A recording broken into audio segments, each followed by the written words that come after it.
ball on a 50-50, and no matter where it is in the field. But at the same time, that could be at the first one.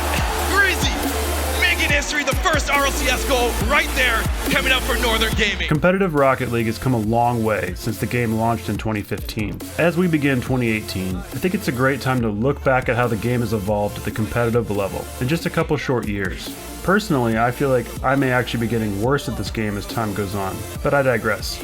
Let's compare Rocket League then versus now. Hey, that sounds like a pretty good title.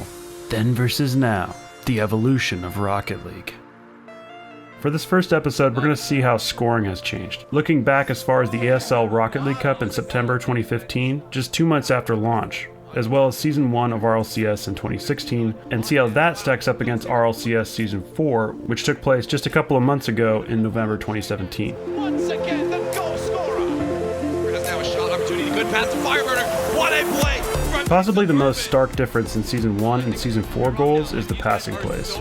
Season 1 did have some nice passes, as you can see, and while these look pretty good to me since my teammates are actually unaware that a pass is even possible, current team plays are really on another level in pretty much every way. An absolutely incredible touch here from both Garrett G and Fiber. You see Garrett G put this off the back right, it looks so much pace. Jake's unable an option, they're going to try and find him. They managed to get him 1-2. There is going to be an open net. There comes Drippy, securing the goal and the 2-goal lead. just slicing and dicing this energy defense. Jake taking control of the ball that beats in Garrett, and they bring it back to Drippy and back to Jake. Oh! You see them playing this so well. Marky plays it off the wall, doesn't get contested.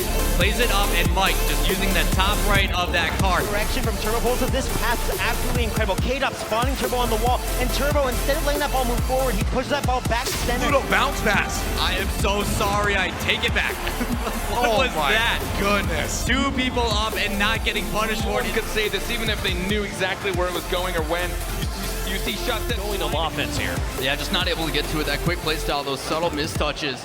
Just doesn't work out. Earlier on in this series, just Classics and Left working together, and then Classics, rather than rotating out. Effort seen, both realizing what they have to deal with. A lot and Magnus coming across. We're also seeing way more passing plays these days, as it becomes one of the best ways to score against better and better defenses. That was a little bit of class. Speaking of defense, let's look at some plays where, back in the day, it just didn't work out. Again, they remain at 3-0. All of that despite, you see it. They get a goal as a result. They're there early, and he's going to take a soft touch over the top. Should have been saved, but Sad Jr. mechanically just going to make a... Played it better, but I tried to get the dunk here, but he got it. When I play Rocket League, it's pretty much just one big constant mistake out there.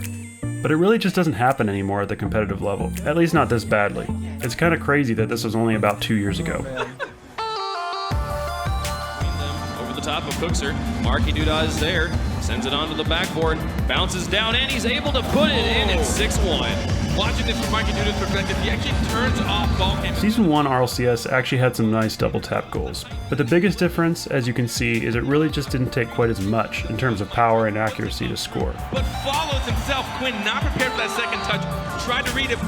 It's one of those situations where you don't know if he's actually going to get to it. Follow through with the shot. The angle he gets on this, first of all, to put it even towards it, and Moses going up for it, he just mispredicts it. Greasy gets the follow through, Turtle not ready. There's really not much you could have done either way to be prepared for that. Compare those goals with some of the double taps we're seeing now. An area that NRG won't even consider trying to attack Metanox. Double tap! Gonna put his team up 1-0, and that is a crucial goal. They tried it once, but I guess second time's a charm for them. Metanox is able to follow this one through. Vera has to try and deal with a bump of his own. Louis now, ball up high. He's got one tap. He's going to look for the second one. He's going to do it. Anything you can do, Bluey can do better. Going up for this aerial, he even has a defender to beat, and he still gets such a great placement on this shot. Wow, much going up after he chips it. And make sure you can read that off the back where he gets it and just hits it nice and soft so it feathers in. Sometimes we've seen a little bit of positioning errors from Chiefs, and Jake though to drop it down, the double tap puts it through, and Chiefs is back in the lead. Watch how fast he changes his trajectory. The moment it hits the ceiling, he turns straight down, follows it all the way across the backboard. Rizzo just a deer in the head. Pulse, the Kid still got enough moves to continue. Offensive pressure, one touch, then to the double. Break out for Pluto and Quinn. But Greasy up on the wall with a shot!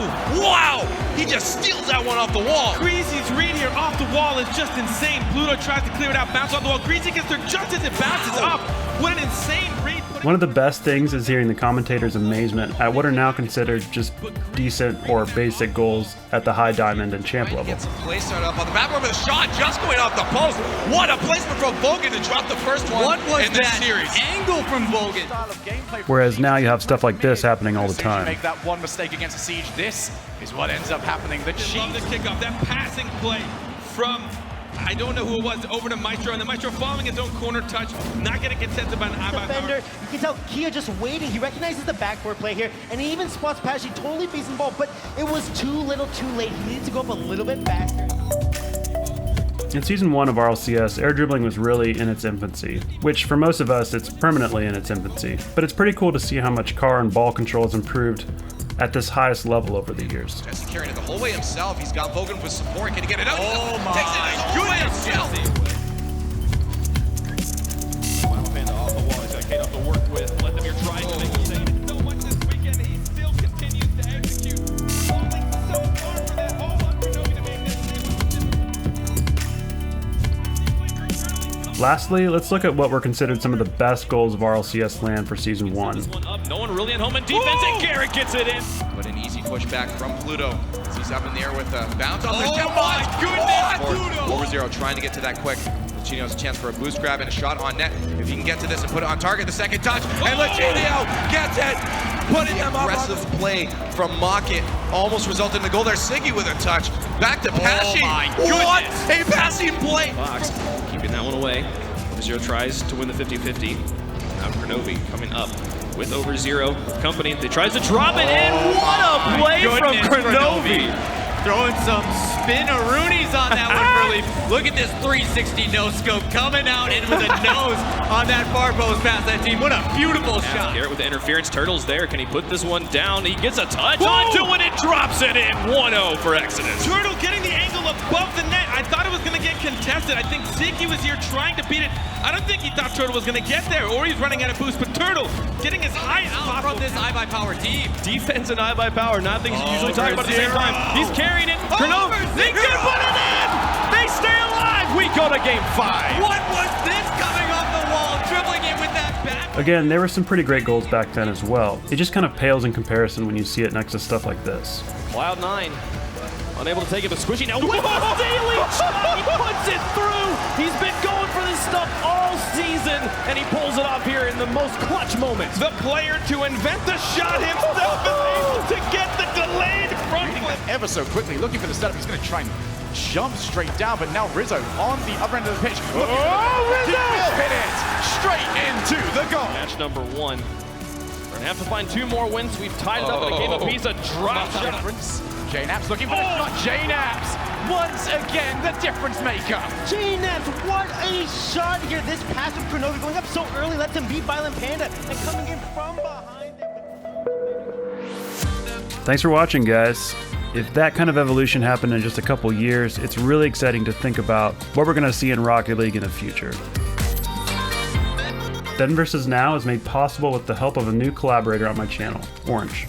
Orange and I are going to be making even more videos about competitive Rocket League, something we're both huge fans of, so you'll definitely get to meet him more down the road. But for now, let's keep sucking it up in 2018. Good luck out there.